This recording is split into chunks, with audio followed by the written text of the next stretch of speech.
છો મિત્રો, તો આજે અમે જઈ રહ્યા છીએ ગોવર્ધન. ગોવર્ધન આવ્યું છે ગુજરાતના એક છોટો નાના શહેર છે. ત્યાંનો નજારો કેવો છે તો અમે તમને આ વિડીયોમાં બતાવીશ જરૂર. વિડીયો પસંદ આવે તો લાઈક કરજો અને શેર કરજો અને સબસ્ક્રાઈબ કરજો.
આપણે ચાલો ગોવર્ધન આવી ગયા છે, તો ચાલો મેં તમને બતાવી દઈ રહ્યું છું ગોવર્ધનનો નજારો.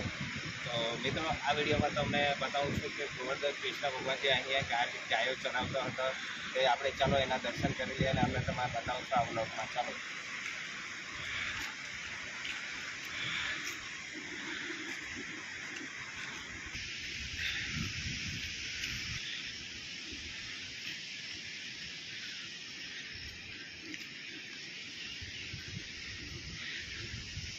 તો ચાલો મિત્રો તમને બતાવવા જાય રહ્યા. અહીંના જૂના વ્યક્તિઓ દ્વારા જાણવામાં આવે છે કે કૃષ્ણ ભગવાનજી અહીંયા ગાય ચરાવી હતી અને અહીંયાથી ગુફા પણ બનાવી હતી કે અહીંયાથી સોંગઠ જઈ શકે એના માટે ગુફા પણ બનાવી હતી ને અહીંયા ગુફા દ્વારા કૃષ્ણ ભગવાનજી ગયા હતા. તો ચાલો મિત્રો આપણે બતાવવા જઈએ કૃષ્ણ ભગવાનજીનું ગોવર્ધન મંદિર.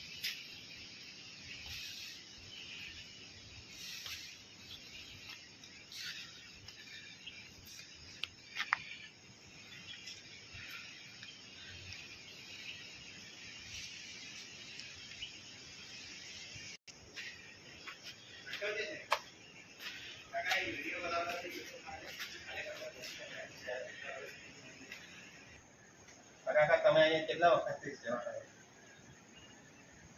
કાકા જતા કે છે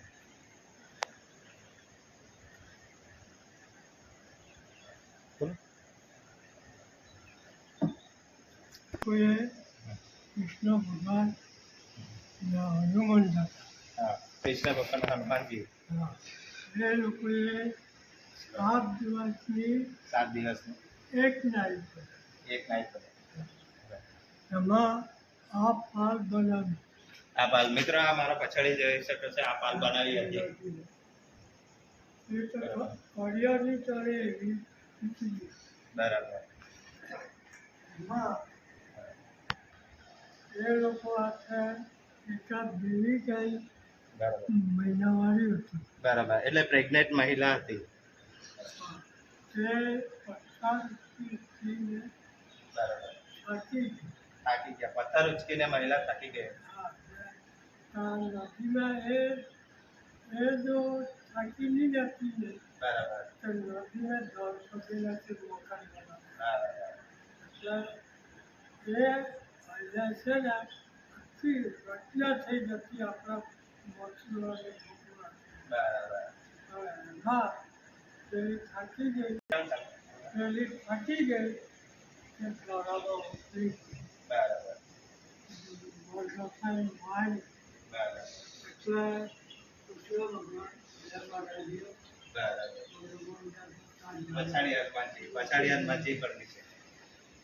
પછી એ ફરી શાળા મિત્રો કહેવામાં આવે છે કે અહીંયા ગુફા પણ હતી. કૃષ્ણ ભગવાન અહીંયા ગુફા શું કરતા હતા? એટલે ગુફા ચાલો જ છે. બરાબર. એટલે દેવલી મારી ઓઢે છે. બરાબર. કહેવામાં આવે છે અહીંયાથી ગુફા તે દેવલી માળી સુધી જાય છે. એ દેવકી કૃષ્ણ ભગવાનની માં છે. બરાબર. પેલી કૃષ્ણ ભગવાનની માં દેવકી તે પણ અહીંયા બિરાજમાન છે. હા, એટલે હજી આ લોકોને અત્યારે બી આવવા જવાનો રસ્તો બરાબર. એટલે મિત્રો કહેવામાં આવે કે દેવલોકનું અહીંયાથી અવર જવર કરવાનું સ્થાન જ છે આ. તો કાકા તમને માહિતી મળી હતી તમારા પર, એના માટે ખૂબ ખૂબ આભાર. અને તમે આ રીતે સેવા કરતા રહેજો. ચાલો તમે કાઢો. તો મિત્રો કહેવામાં આવે છે પછાડી હનુમાનજી બી વિરાજમાન છે અને એમનું પણ મંદિર છે પછાડી. તો ચાલો આપણે પછાડી બી બતાવવા જઈ રહ્યા છે હનુમાનજી.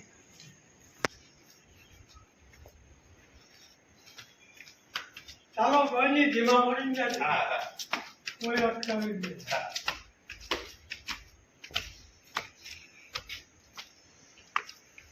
મિત્રો જે હનુમાનજીનું મંદિર છે તે ત્યાં નીચે છે અને અહીંયા શ્રી કૃષ્ણ ભગવાનની છે.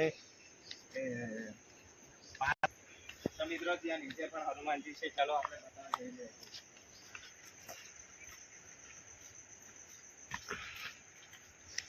ચોમાસાનો સમય છે એટલે હરિયાળી જોવા મળી રહી છે.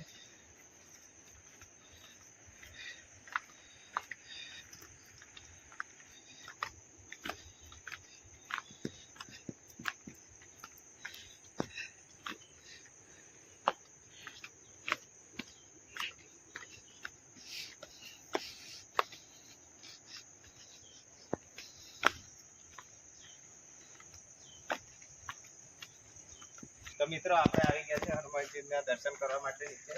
તો આપણે ચાલો અહીંયા મહાદેવ પણ બિરાજમાન છે અને હનુમાન બી છે. ઘણી વાર આપણે આવીએ છીએ ફેમિલી જોડે તો અહીંયા નીચે પણ આવતો ગોવર્ધદેવ આવતો અને અહીંયા ખૂબ સુંદર નજારો છે. તો ચાલો આપણે હનુમાનજી અને મહાદેવના દર્શન કરીએ. આ બાજુ બતા.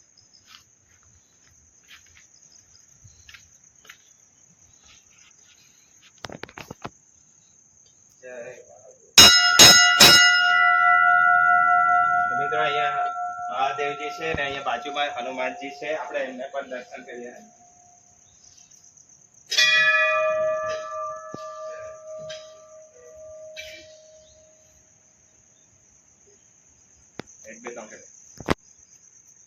તો મિત્રો આપણે તમને ગોવર્ધદેવના દર્શન કરાવ્યા અને હનુમાનજી અને મહાદેવના પણ દર્શન કરાવ્યા. તો મિત્રો આપણે આ બ્લોગમાં તમને કેવો નજારો જોવા મળ્યો તે કમેન્ટ સેક્શનમાં બતાવજો અને વિડીયો પસંદ આવે તો લાઈક કરજો અને શેર કરજો અને સબસ્ક્રાઈબ કરજો. તો આપણે આ વિડીયો અહીં એન્ડ કરીએ છીએ.